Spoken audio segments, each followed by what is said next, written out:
política es la organización civilizada de la convivencia, no es solo el poder. Hemos confundido poder político con política. La política es una palabra noble cuando la entendemos bien. Así que si confiamos en nosotros mismos, somos capaces de organizar, de comunicarnos, de dotarnos de confianza mutua, entonces podemos confiar en la política. Si se la dejas todo a los profesionales, las cosas cambian. Ya no puedes confiar lo mismo porque obviamente están buscando más poder.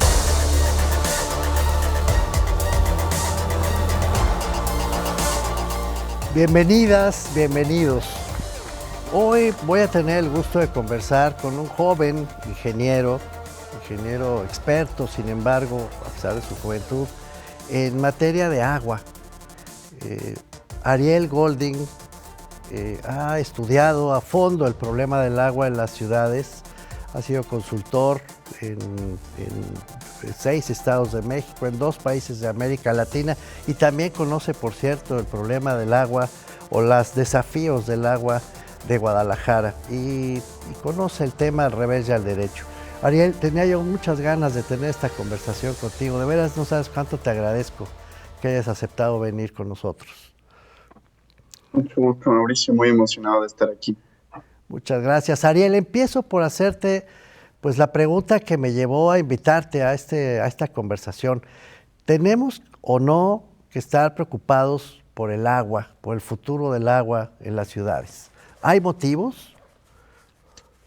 Gracias, Mauricio. Pues te platico un poco de dónde vengo, cómo yo he estado enfrentando esta problemática.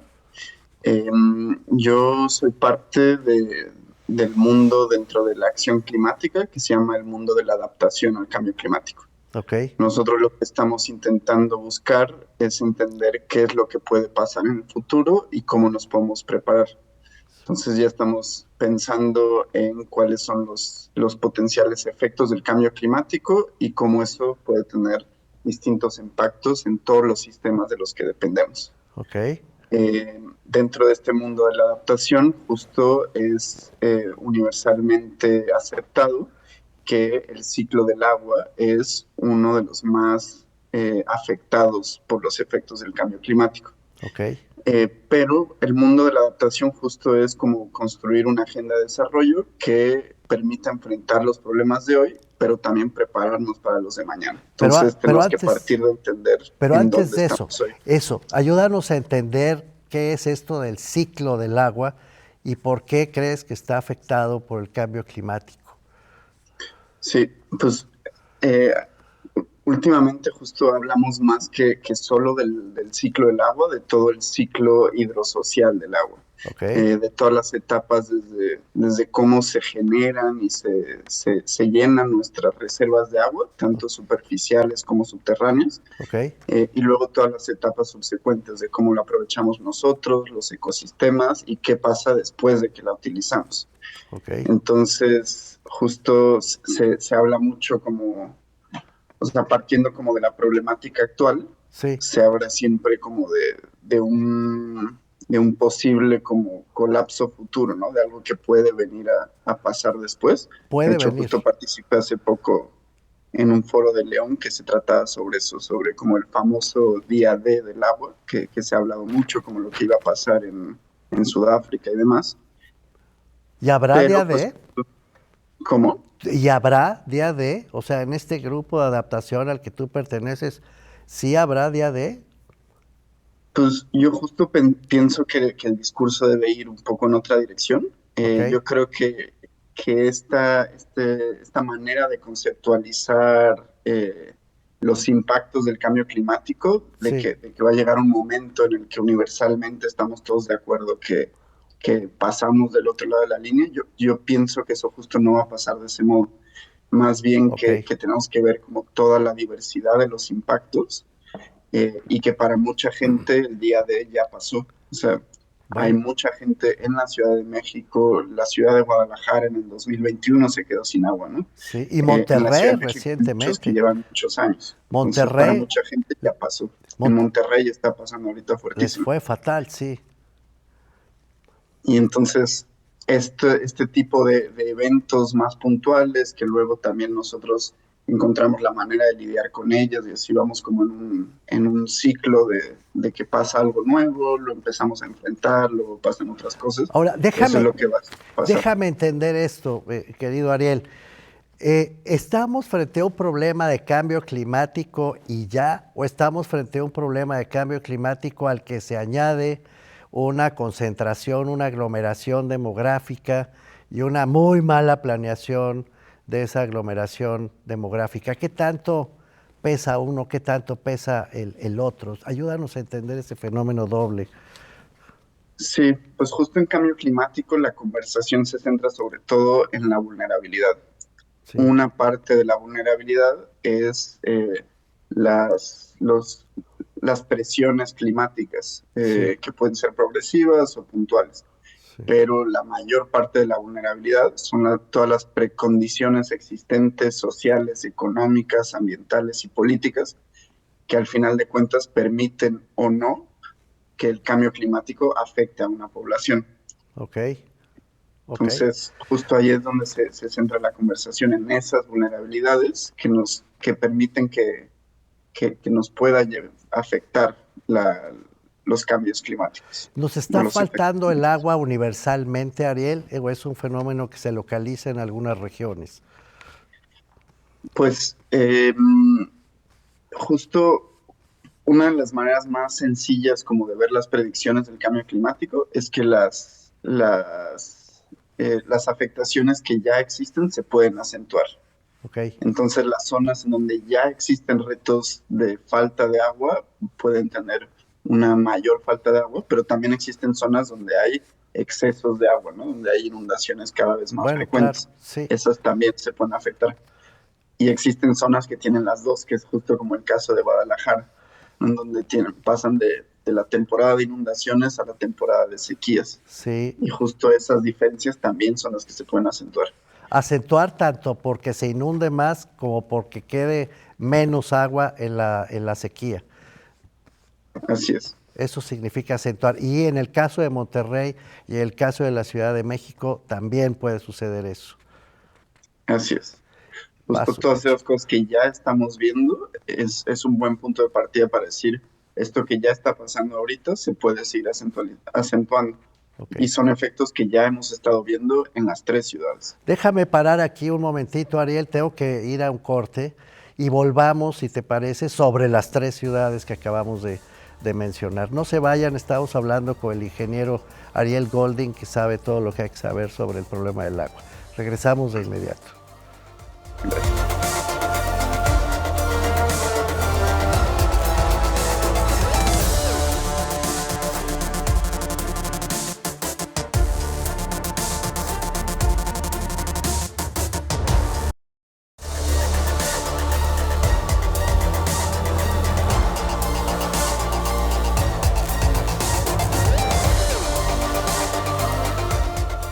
Estamos de vuelta con el ingeniero Ariel Golding, que nos decía en el bloque anterior que los problemas de las principales aglomeraciones urbanas, pero también de las zonas de inundación en México, hablábamos de México, pues se pueden volver más difíciles tanto a los que les falta agua como a los que les sobra el agua o incluso los periodos combinados.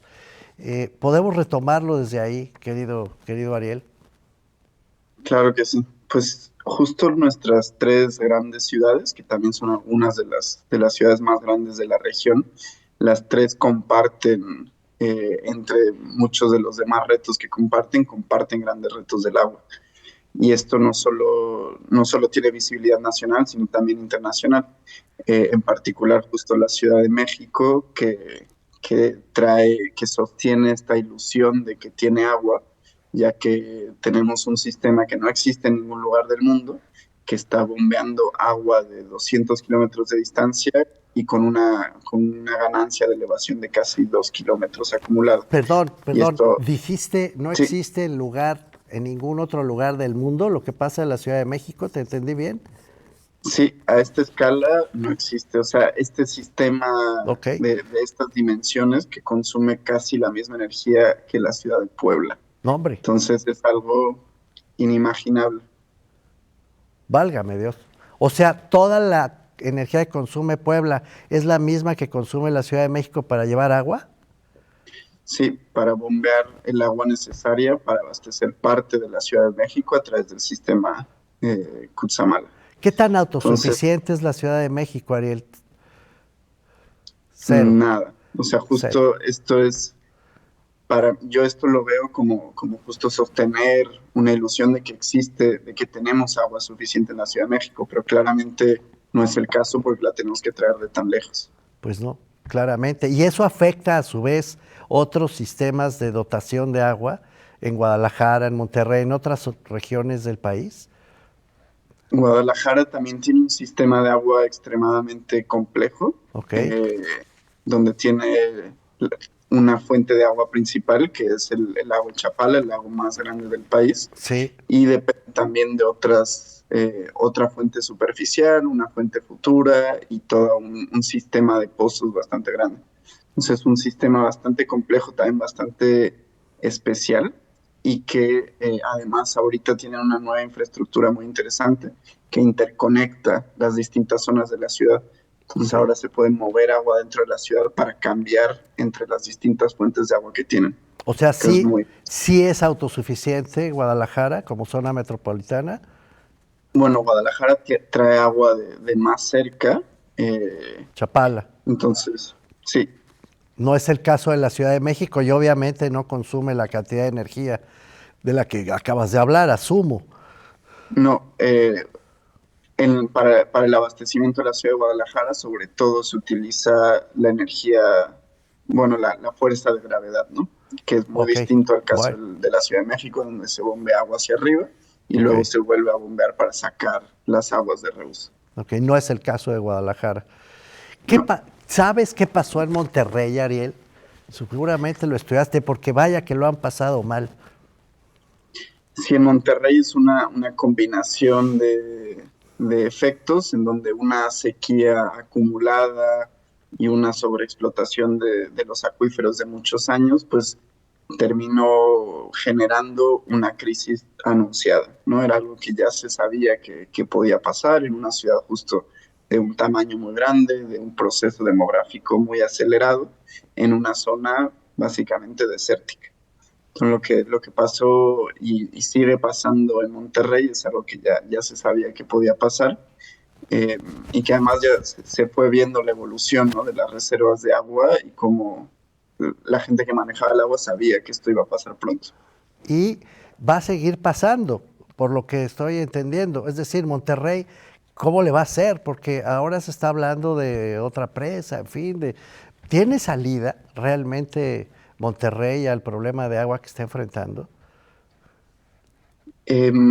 Pues creo que la manera de enfrentar estas problemáticas justo tiene que ser distinta a cómo se ha conceptualizado la gestión del agua en general en el país, ¿Ok? que es inicialmente un enfoque que le llaman como un enfoque de infraestructura, ¿no? Entonces, a construir grandes tuberías y bombear unas cantidades gigantescas de No, agua, y presas, que está, presas.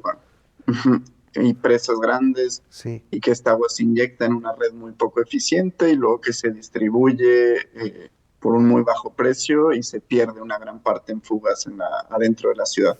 Entonces, este es como el enfoque De infraestructura. anterior, y entonces ahorita más bien se necesita lo que se llama un enfoque de la gestión integral del agua, en donde en todas las etapas del ciclo hidrosocial Sí, buscamos qué acciones se pueden implementar para tener más agua para todos. ok. Entonces, desde un enfoque de cuenca para proteger las zonas de captación, para evitar Fíjate. asolvamiento de presas, Yo me acuerdo de que para... eso se usaba cuando yo estudiaba planeación en los años 70, 80, imagínate, el enfoque de cuencas. Estamos de vuelta. Sí, bueno, y todavía no lo hemos logrado implementar del todo. O sea, justo es todavía un gran reto que exista el marco normativo y los mecanismos de implementación para que, por ejemplo, la Conagua participe en temas territoriales, Ok. ¿no? Que no solo se enfoquen en el cuerpo de agua en sí y lo que tiene inmediatamente alrededor. Territorial quiere decir que se interese en urbanizaciones, en licencias, en construcción de fraccionamientos, algo así. Pues eso ya es como en la parte del consumo, que también es importante, ¿no? Bueno, Pensar en un modelo de crecimiento de las ciudades a partir del entendimiento de la disponibilidad espacial del agua, ok, que creo que eso sería muy importante, pero también me refería a un enfoque territorial de las zonas de captación, de los ah, lugares en donde se infiltra el agua o los bosques que ayudan con la precipitación o ok. todas las zonas de donde el agua se escurre hacia los cuerpos de agua superficiales o subterráneos. ¿Y tenemos información precisa, confiable sobre eso que estás diciendo? ¿Sí sabemos de dónde captar el agua? Sabemos mucho, hay un conocimiento cada vez más grande sobre esta parte del ciclo del agua, Ok, pero justo existen vacíos de información súper grandes, ok, tanto por falta sí, de datos en tiempo real, pero también de cómo procesamos e integramos esos datos en todo el proceso de planeación y de gestión del agua, ok. y también mucho de entender lo que pasa donde no podemos ver, o sea, en el subsuelo. Vamos Ahí es a, donde creo que existen los mayores retos. Vamos a eso después de este siguiente corte, querido Ariel, te lo suplico. No se vayan, estamos hablando con el ingeniero Ariel Golding de un tema absolutamente principal de nuestra agenda. Volvemos.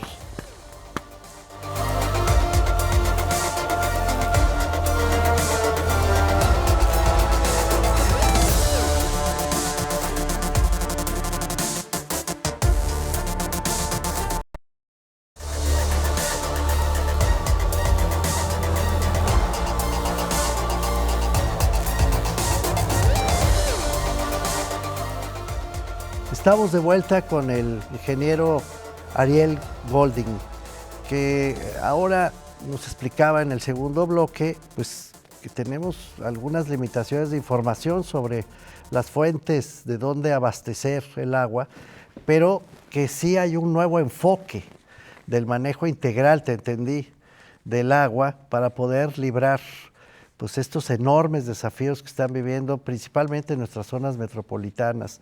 Ariel, ¿qué te parece si tomamos este último bloque para ir a eso, a que nos expliques exactamente a qué debemos temerle, déjame frasearlo así, y qué podemos hacer para quitarnos ese temor, si es que algo podemos hacer?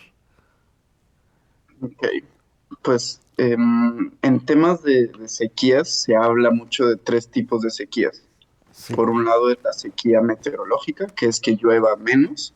ok, Luego tenemos la sequía, por ejemplo, de agricultura, que es que no tengamos agua suficiente para plantar, que esto sí, también tiene que ver con la temporada de las lluvias. sí, Y luego tenemos la sequía socioeconómica, que es que no tengamos suficiente agua para nosotros. ok. El asunto es que estas tres Bueno, no siempre están forzosamente relacionadas. Puede haber lluvia, pero que no haya agua suficiente adentro de la ciudad ok, por distintas cosas, ya sea que falla la infraestructura, que no hay infraestructura suficiente y demás. ok. Entonces, para la sequía meteorológica, o sea, para controlar la cantidad de lluvia, no podemos hacer mucho y los Eso, pronósticos de cambio climático nos dicen que esto puede empeorar, que puede haber cada vez menos lluvia, pero en cambio sí podemos hacer mucho para asegurar que el agua que cae, que llega, se pueda distribuir de manera bueno, equitativa, déjame eficiente y justa. una curiosidad absolutamente de una persona que ignora el tema, querido Ariel. Esto que disparan a las nubes, que vimos incluso en Monterrey, ¿tiene sentido esas cosas que hacen? Es un mundo dentro de la ingeniería que se llama la geoingeniería. Sí, Es un mundo relativamente nuevo y por ser nuevo también es bastante temido. O sea, son ok, tecnologías que, que no siempre conocemos del todo ok. porque no se han probado a una gran escala. Entonces estamos al inicio de la curva de aprendizaje de cómo hacer que funcionen estas cosas y puede ser una exploración interesante. O sea, lo que ah, ya tuvimos el primer gran ejercicio de utilizarlo en México. Sí, Hay que estudiar bien qué pasó y para ver si se puede mejorar, replicar o nos vamos por otros caminos. ok, ok. Te interrumpí de todas maneras, perdóname, para hacerte esta pregunta sobre los disparos, porque sí llama la atención, ¿no? Disparan a las nubes y no parece que suceda mucho, de todas maneras. Sí, no, justo creo que ese es el tipo de soluciones como de intentar que una acción, tenga solución al problema. Creo que ese es un poco el tipo de soluciones que no forzosamente, bueno, de donde estamos intentando como movernos, ¿no? Sí, Para sí, sí, tener una diversidad de acciones que sí, justo afectan en todas las etapas, sí, desde cuánta agua hay, desde cómo se mueve el agua y también cómo consumimos el agua, que esto es súper importante sí. para que haya agua suficiente. ¿No? También Decía, podemos consumir menos y tenemos más agua para todos. decía en relación con el tercer fenómeno que caracterizaste, que es ya el del uso del agua, el socioeconómico, no necesariamente el anterior, los otros dos, mucho menos el que tiene que ver con la naturaleza misma, sino ya el del uso. En esta angustia que ha pasado Monterrey, perdón que vuelva sobre el caso, escuchaba yo, por ejemplo, al señor presidente de la República dolerse del uso que se da en Monterrey a una parte del agua para la cerveza. ¿Eso tiene sentido? Pues creo que justo sí tenemos que tener muy claro en todos cómo se está utilizando el agua, lo cual es bastante retador, Ok, porque aunque existen ciertas bases de datos de las concesiones de agua, no tenemos una base de datos unificada de cuál es la realidad de cómo se está consumiendo el agua.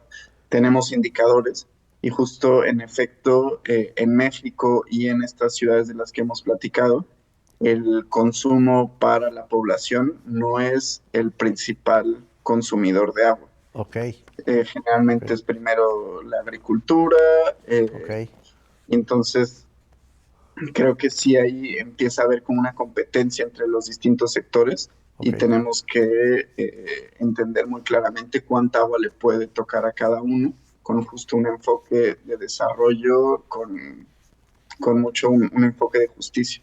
Ok.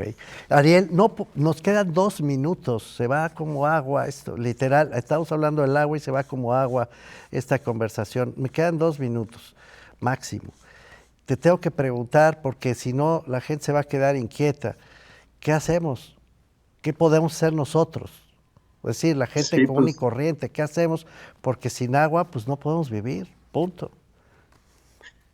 Pues la primera pregunta que planteaste, que pusiste en la mesa, es si tenemos que estar preocupados. Sí, Yo creo que tenemos que estar hasta cierto punto preocupados, pero sobre todo ocupados. Entonces, sí, por un lado, creo que si sienten el llamado de formarse en el tema de agua, es un tema apasionante y sí, extremadamente necesario. sí, Entonces, creo que por un lado está todo eso. sí, Como consumidores tenemos también un papel de eficientar lo más posible el agua que consumimos y también como entes políticos de exigir que se implementen políticas cada vez más integrales, cada vez más equitativas para una gestión del agua en nuestro país. ok. Eh, Y políticamente, 2 líneas más. Cuando dices estas políticas, ¿te refieres a la correcta distribución, asignación de un recurso tan escaso como el agua? ¿De eso concretamente estás hablando?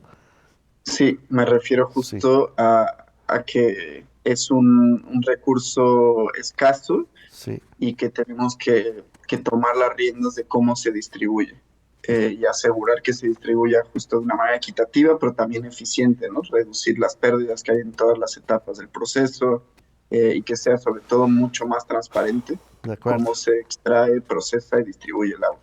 Ariel, de veras, muchísimas gracias por haber venido a esta conversación. Aprendimos muchísimo y yo creo que te vamos a volver a invitar, si nos lo permites, en breve, Con para mucho seguir hablando de este tema principalísimo. Estuvimos con el ingeniero Ariel Golding. Muchas gracias. Nos vemos en la siguiente conversación.